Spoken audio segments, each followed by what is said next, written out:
is Journey into Wild Australia, the land down under. We're in Australia. This is so exciting.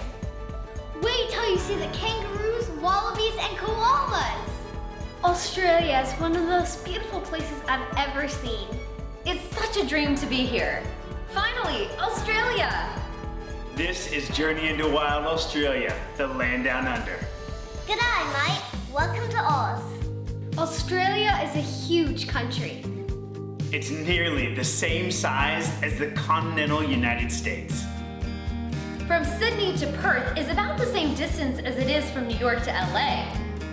We decided to explore Australia along the southern and eastern coastlines. That took us to Adelaide, Melbourne, Canberra, and Sydney. So why not take a road trip through Australia? In exploring Australia, we respect all of the First Peoples. They've inhabited this land for over 65,000 years. We learned the important role that the traditional owners have in caring for the land. So we flew into the wine region of Adelaide, where grapes are plentiful. And so is the wildlife. Adelaide is known for great wines. We headed straight for Woodstock Wines. It's one of the most influential wineries in the region. Day one, we hadn't even been in Australia for 3 hours when we met our first koala. He was hanging tight to a tree, just fast asleep. Koalas live in the forest and only eat eucalyptus leaves. They sleep about 20 hours a day. Winemaker Collett is well known in the Adelaide wine region. He wanted to preserve a large portion of natural scrub on his land. This is used to provide a safe home for Australia's native animals. They have a variety of adorable western grey kangaroos. And an emu named Maverick. He and the kangaroos are ambassadors for their species. There's a reason why the emus and the kangaroos are on Australia's coat of arms. They are the only 2 Australian animals that can't move backwards. Australia is all about progress, so this makes sense. Mr. Scott invited us to help care for his animals. The roos were just as curious about us as we were about them. There are 50 million kangaroos in Australia. Compare that with the human population of this country, 25.6 million. There are nearly twice as many kangaroos than humans here in Australia. We were trying to learn the difference between kangaroos and wallabies. Kangaroos can grow up to 6 feet tall, and they can weigh up to 200 pounds. Wallabies look very similar to kangaroos, just smaller. They came right up to us. They like to be stroked. They're so soft. We've been told not to get too close to the kangaroos in the wild. They can knock out a grown man with one swift punch. Ouch! Crikey, that's dangerous. Soon we were off to Melbourne, one of Australia's largest cities. Melbourne is a happening modern city with a rich history. And there's so much to do. Festivals, street art, sports, and the best food. Melbourne is celebrated for its cultural diversity. There are people here from America, Africa, Asia, and nearby islands. It's called Australia's melting pot. All around the city are beautiful green spaces. The Royal Botanical Gardens offer a lush oasis in the middle of Melbourne. People come here to go for a walk or bring a picnic. All the flowers and plants in Australia are right here in the middle of the city. There is one crazy bird we saw all the time, the Australian white ibis. They have been sacred to Indigenous Australians for thousands of years. And these birds seem to be thriving in all the cities. We also had a lot of visits from wild parrots. Parrots at our window. Crazy! They came to have breakfast with us and have a little chat. Apparently, Australia is known as the land of parrots. Who knew? Nearby Melbourne is the Great Ocean Road. It's 150 miles of scenic coastal driving. We're talking shipwreck stories, surfers, and dramatic landscapes. Our favorite part of the road was a forest filled with koalas. Right outside our window is what kind of trees? Eucalyptus. Eucalyptus. Who likes to eat eucalyptus leaves? Koalas. How many koalas are hanging out here? 1,000. 1,000 koalas are hanging out in this natural habitat. It's the only place in Australia that has this concentration of wild koalas in their natural habitat. We're gonna go and try to spot some, see what's going on. And while we're doing it, we're just enjoying the summer day. Yeah. Look, there's a koala! Oh my gosh, you're right! One of the best places to see them is around Kennett River. It's a small coastal town that's known as a koala hotspot. These adorable marsupials are just everywhere. They're lounging in the treetops. You can say koalas are the celebrities of the Great Ocean Road. They love hanging out on the tall gum trees. Koalas have this special finger arrangement, which helps them to grip branches and climb trees. So while they might look cuddly, they are incredibly fierce with sharp claws. So it's best to look at these guys from a safe distance. Eucalyptus leaves aren't just their favorite snack. It's also their only source of food and water. And did you know koalas have an excellent sense of smell? It helps them pick the best leaves. Koalas are picky eaters, like me. They prefer the most nutritious, juiciest eucalyptus leaves. Apparently, their low energy lifestyle is because of their diet, which is low in nutrients. So they conserve energy by sleeping for 18 hours a day. Kind of like a teenager. I agree with the koalas. Sleep is good stuff. Being out in the middle of the forest looking for koalas is simply magical. I'll remember those kangaroos and koalas forever. We also took some time to explore Canberra, the capital territory of Australia. Canberra is kind of like Washington, D.C. is to the United States. It's not a stuffy capital city, it's pretty awesome. Since the early 1900s, Australia has been a federal parliamentary constitutional monarchy. Say what? Australia's head of state is the monarch of the United Kingdom. Right now, that's King Charles III. But his power is given to a Governor General, who the King picks to rule Australia for him. And there's also a Prime Minister.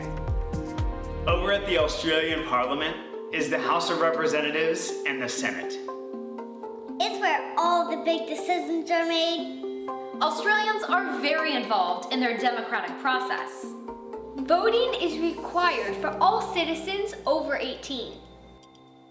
I have a degree in political science, and it's such a joy to take my kids to capital cities all around the world and teach them about democracies and different forms of government and how they work. Australia's government is successful because it balances the power within a democracy. It keeps the government stable, democratic, and prosperous. I get it. That's why everything's so nice and clean and safe in Australia. I want to be an artist when I'm older, so I decided to take an art class. And welcome to the cartooning class today. I hope you have a great time, and obviously you're very talented, so have a great session. At the Museum of Australian Democracy, we signed Reagan up for a political caricature class. The girls have been learning that one of the main freedoms you have in a democracy is the freedom of speech. And that means it's okay to poke fun at the political leaders from time to time. While she was learning to draw, she was also learning politics. I loved it. I'd say that's a pretty fun civics class. The teacher was hilarious. I learned about democracy and art. Win-win. I collect coins in every country we go to. I wanted to see how Aussies make their money. With a coin lover like that, we had to check out the Australian Mint. We saw them making brand new coins right in front of us. It's the only place in the country where they make coins. They make everything here, from 5-cent pieces all the way to $2 coins. They also make commemorative coins. They could be for special events or special people. This is where they made all of the Olympic medals for the Sydney Olympic Games that were held in 2000. The gold medals from the Olympics.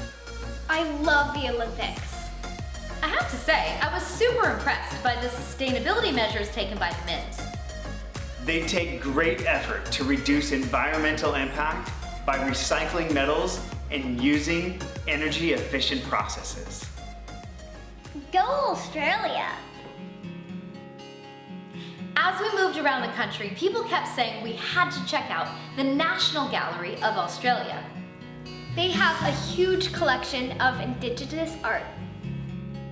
Art is a big part of our family's life, and we love seeing art all around the world.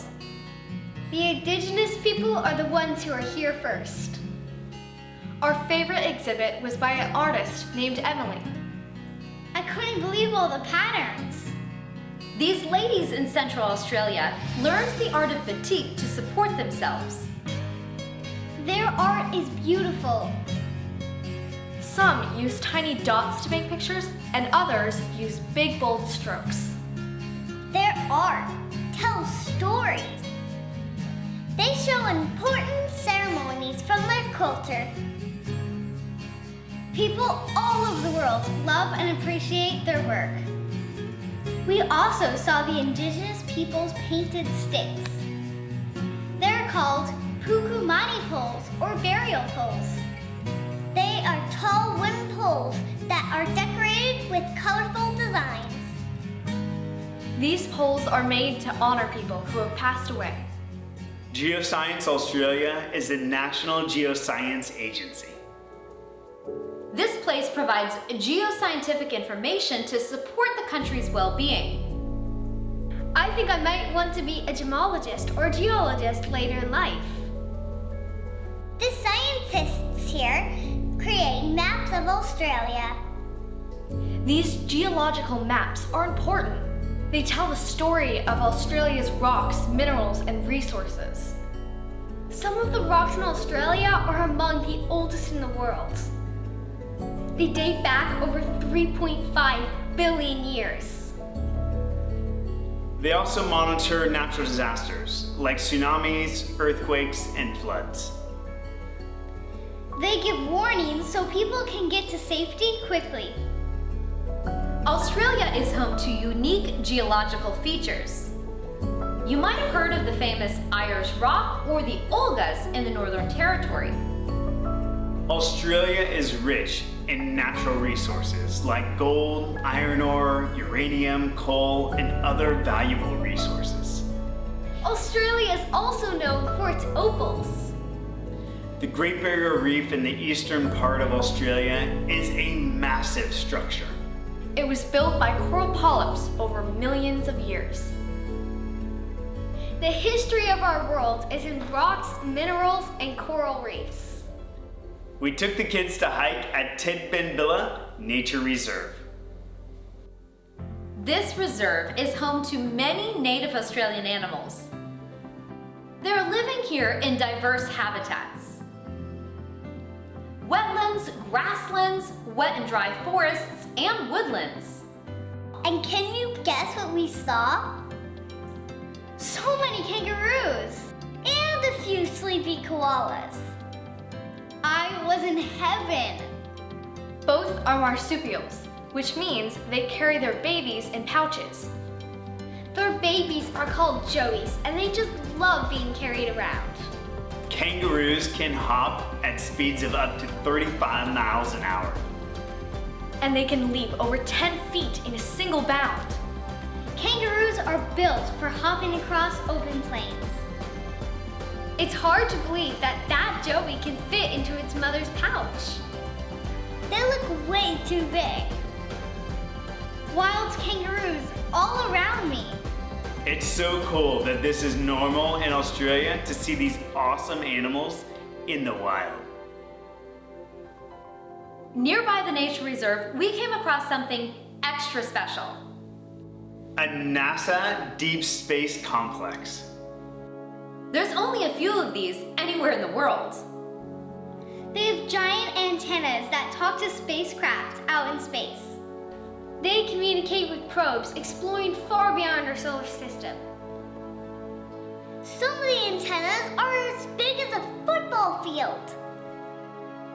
We've taken the kids to different NASA sites in Houston and Florida.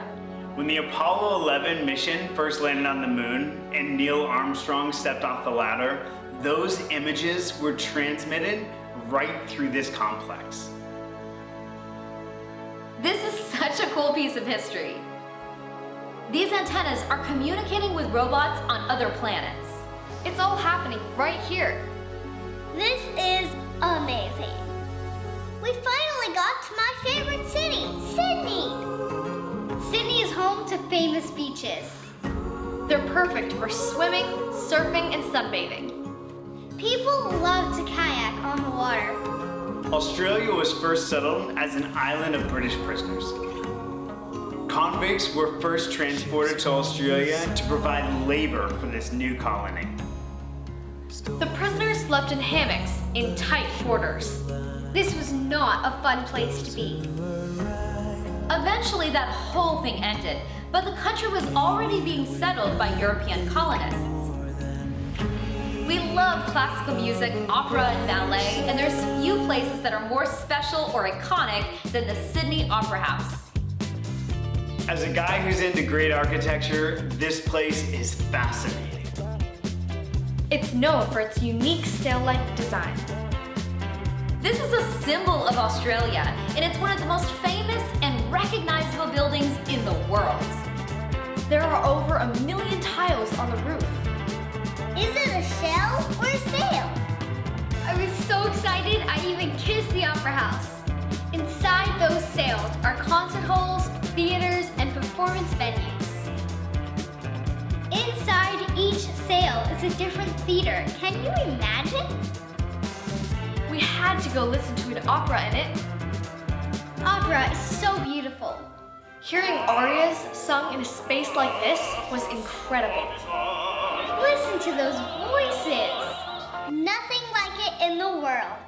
At the end of the opera, we took the kids to the stage door in hopes that we could meet the opera singers. They were so nice. I loved experiencing the opera at the Sydney Opera House.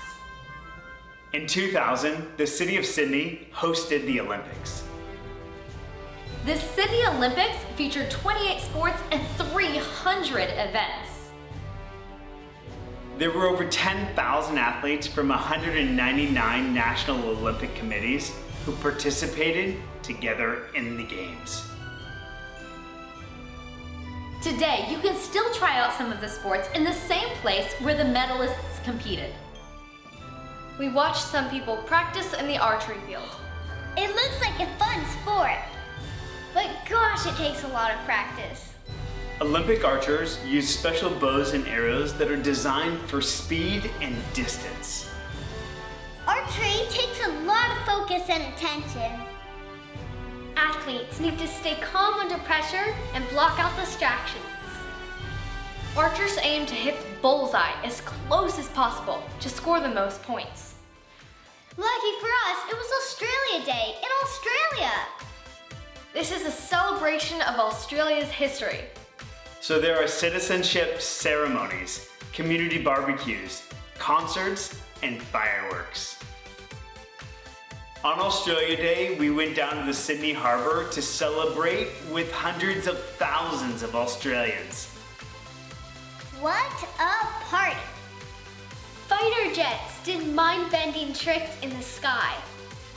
They fly just 3 meters apart from each other. This is dangerous, but it looks so cool. They're called roulettes, and they're part of the Royal Australian Air Force.